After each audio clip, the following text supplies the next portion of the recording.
Now, the economy continued to show signs of recovery. From the 2016 recession, GDP growth was estimated at 0.8% in 2017, up from minus 1.5% in 2016. The outlook beyond is positive, with growth projected at 2.1% in 2018 and 2.5% in 2019. But note, according to the Central Bank of Nigeria, the oil and gas industry accounts for about 30% of total loans and 47% of non-performing loans in the banking industry. Now, when crude prices go high or stable, oil companies do well, and by extension, banks make more money, and by extension, there's more money in circulation. But when the prices of oil go, same thing happens to everybody that's tied to those strings. But at the end of the day, we're in an election year, and the economy is most likely going to be impacted by one way or the other. It is said that in Nigeria's elections, during Nigeria's election years, there's usually more money in circulation. Is that what the situation is going to be now? Would there be anything impacting the stability of Nigeria's currency, the strength of Nigeria's currency against other currencies around the world? Well, these are some of the things we'll be looking at in our conversation today. Also, we might dabble into what is the budget looking like, in the face of the things that we read out earlier. We're not the ones to talk about all of this. We have three gentlemen in the studio. All economists. Mr. Boniface Chizia, an economist, is to my right. Thank you for joining us. Thank you for having me.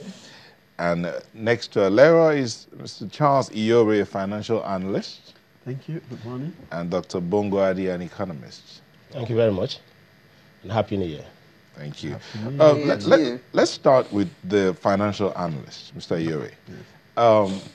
You have, at one time you were on this show, you talked about the value of the Naira. Do you remember? I'm trying to remember the topic. I think we're discussing the strength of the Naira against the international currencies. That was when we were talking about the currency swap with China.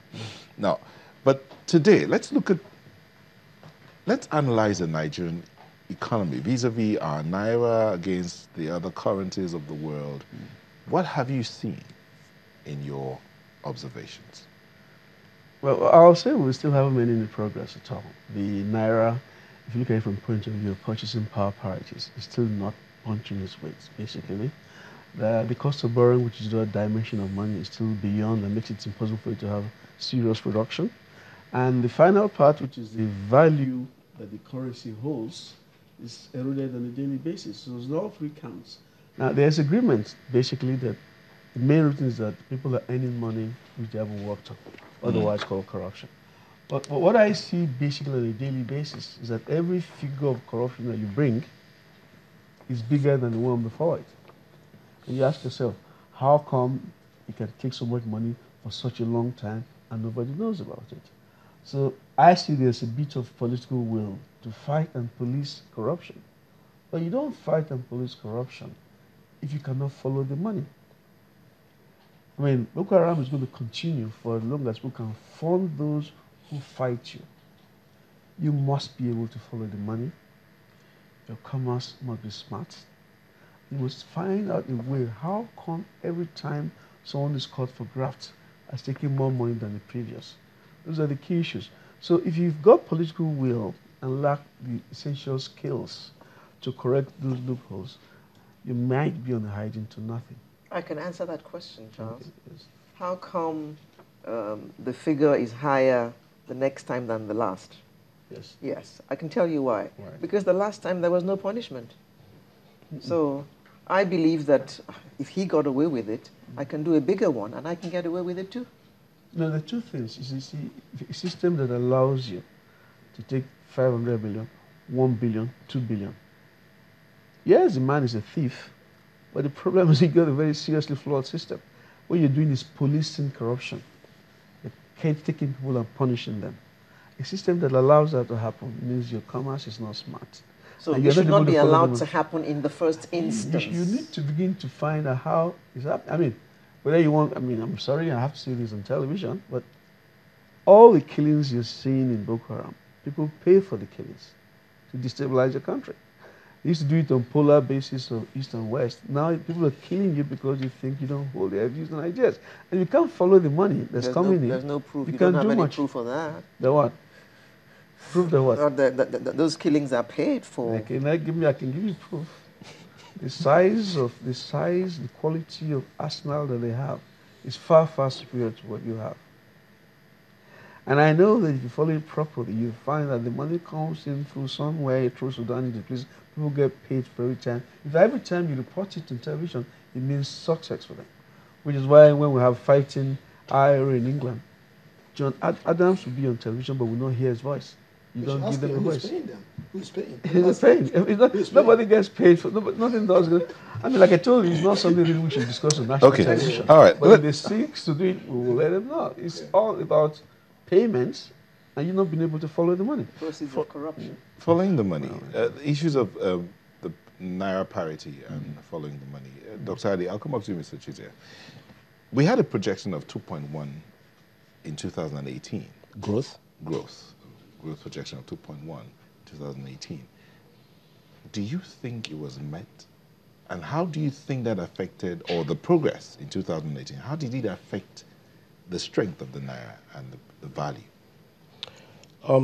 We have to look at the basic fundamentals of the economy, which is simply the oil price.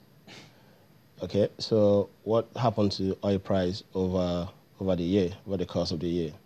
So we started off in January last year in very optimistic notes. I think by July, August, oil price hit the highs of 80s. And then by November, it crashed, to below 50. And then that was the time Nigeria was about recovering from the recession. Remember, the first reported growth was about 1.7%, and then it started dipping to, I think right now it's gone to about 1.5. So if you take the average, or if the indicators over the past couple of months is anything to go by, you wouldn't know that it will not be likely that we hit 2.1% growth in 2018. And then that begins to speak to the projections that were made for 2019, because those were based on the assumptions of oil price at a certain level and key macroeconomic indicators at a certain level. But all of that seems to have changed, especially simply because the economy is still driven by just one thing. Okay, and that stuff keeps, doing what it does best, which is volatility and untrammeled fluctuation. So I think that is what we need to be thinking about. What happens to oil price? What happens to production? OPEC has also cut our production quota. So yes, stability in the Niger Delta is a key factor, but regardless of what happens, I don't think that the bases are not right for us at this moment. Okay, Mr. Chizia, in the face of what both of them have said, the strength of the Naira is still not there in terms of value. Oil pricing is not helping us in any way.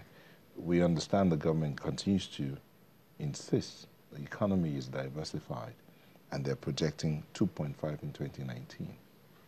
Do you think we can get there? Well, I think that Nigerian economy today is living in a state of suspended animation. I put this in context, yes. No, suspended animation. I think that put this in context. I think that what should really concern us is the fact that you have an election. You have an election. Election is coming up in probably 6 weeks' time. February 16th, you have a presidential election.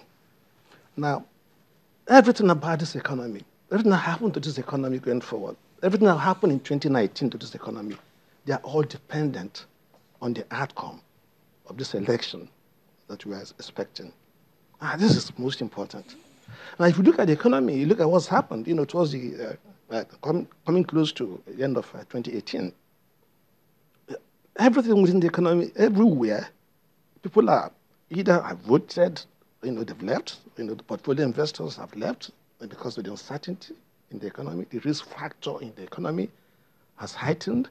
The stock market within 2018 lost in value 1.9 trillion naira. That's people's money, wealth that got lost within the economy. That means that people were offloading, they were selling, they were not buying, and so on. 2018.